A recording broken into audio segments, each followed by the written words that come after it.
Hello students, welcome to the PNT coaching classes learn easily and smartly. तो आज हम पढ़ने वाले एक क्वेश्चन जिसमें बोला गया है a coil of insulated copper wire is connected to a galvanometer. What will happen if a bar magnet is first pushed into the coil, second withdraw from the inside the coil, third held stationary inside the coil. तो इस question का मतलब है अगर हमारे पास एक coil है तो अभी कॉइल कैसे होती है पहले उसको समझते हैं। अगर मान लेते हैं हमारे पास कोई मेटल की इंसुलेटेड वायर है, मान लेते हैं कॉपर की वायर है और उसके चारों तरफ प्लास्टिक मटेरियल की जो कवरिंग होती है उसको बोलते हैं इंसुलेटेड। तो उसको अगर हम इस तरीके से लूपिंग वे से अरेंज करते हैं और जो ये शेप बनता है इससे एक सिलिंड्रिकल शेप बन जाता है, इसी को बोला गया है कॉइल। तो अगर इस कॉइल को जो कि इंसुलेटेड कॉपर वायर की बनी हुई है इसको अगर हम कनेक्ट करते हैं एक गैल्वेनोमीटर से, तो इस तरीके से मान लेते हैं हमारे पास एक गैल्वेनोमीटर से ये डिवाइस से, ओके, ये एक मीटर होता है, तो इसको अगर हमने कनेक्ट कर दिया इस कॉइल से। और गैल्वेनोमीटर क्या होता है वैसे आपको पता होना चाहिए, एक ऐसा डिवाइस जो कि किसी भी सर्किट में से कितना इलेक्ट्रिक करंट का फ्लो हो रहा है वो बताता है और उसके अलावा उसकी डायरेक्शन को भी हमको बताता है। ओके, वो होता है गैल्वेनोमीटर। तो इस कॉइल से हमने कनेक्ट कर दिए हैं एक गैल्वेनोमीटर को।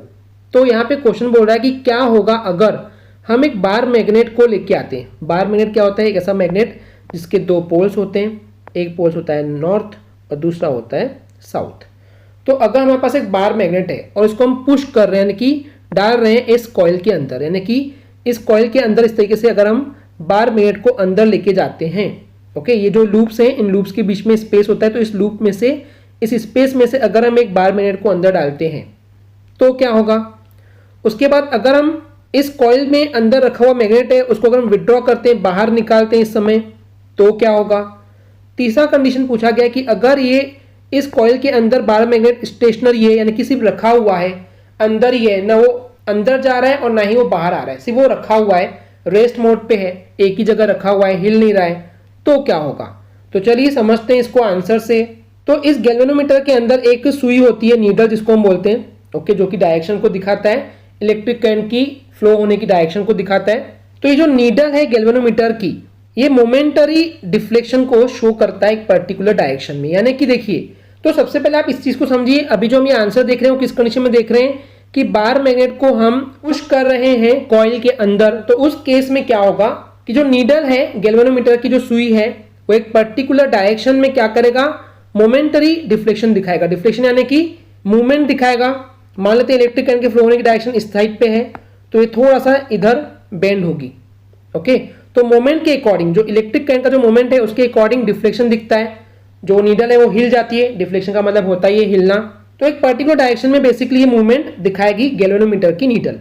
सेकंड केस क्या है, अगर हम इस बार मैग्नेट को उस कॉइल के अंदर से विड्रॉ करते हैं तो उस केस में क्या होगा, जो गैल्वेनोमीटर की जो ये नीडल है ये अपोजिट डायरेक्शन में क्या दिखाएगा, मोमेंटरी डिफ्लेक्शन। यानी कि मान लेते हैं पहले अगर ये नीडल इस डायरेक्शन में मोशन कर रही थी तो अगले बार ये इस डायरेक्शन में, यानी कि अपोजिट डायरेक्शन में मोमेंटरी डिफ्लेक्शन करेगी, वहां से हिलेगी। क्लियर है। वहीं पे अगर तीसरा केस बात करते हैं कि अगर इस कॉइल के अंदर ये जो बार मैग्नेट है वो स्टेशनरी, यानी कि एक जगह पे रखा हुआ है, वो मोशन नहीं कर रहा है, वो हिल नहीं रहा है, तो उस केस में जो नीडल है गैल्वेनोमीटर की ये कोई भी डिफ्लेक्शन शो नहीं करेगी, वो सिंपली इस तरीके से ही एक ही जगह पे स्टेबल रहेगी, वो हिलेगी नहीं अपनी जगह से। अब मैं आपको समझाता हूं ऐसा क्यों हो रहा था।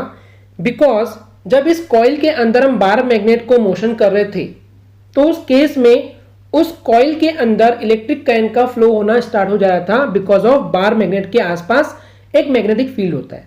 तो इस वजह से इस गैल्वेनोमीटर की नीडल में डिफ्लेक्शन हो रहा था, लेकिन जो डायरेक्शन है वो इंसर्ट करते समय और विड्रॉ करते समय अलग अलग होगा, क्योंकि डायरेक्शन जो है वो चेंज हो रही है।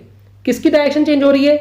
सबसे पहले मैग्नेटिक फील्ड की डायरेक्शन चेंज हुई और उसके साथ ही साथ इलेक्ट्रिक करंट के फ्लो होने की डायरेक्शन भी चेंज हुई इसलिए। लेकिन वहीं पे अगर बार मैग्नेट स्टेबल था, स्टेशनरी था, एक जगह रुका हुआ था, तो कोई भी मोशन नहीं हो रहा था, इसलिए उस गैल्वेनोमीटर की नीडल में कोई भी डिफ्लेक्शन नहीं हुआ, क्योंकि मैग्नेटिक फील्ड भी स्टेबल था, उसमें कोई मोशन नहीं था। इस वजह से उस समय उस कॉइल के अंदर से कोई भी इलेक्ट्रिक करंट का फ्लो नहीं हो रहा था। ओके स्टूडेंट्स, क्लियर है? आई होप स्टूडेंट्स आपको क्लियर हो गया होगा। अगर आपको हमारी वीडियो से कुछ भी सीखने मिला या नॉलेज मिला तो प्लीज़ हमारे चैनल को सब्सक्राइब कीजिए एंड वीडियो को लाइक ज़रूर करें। आज के लिए इतना ही, थैंक यू।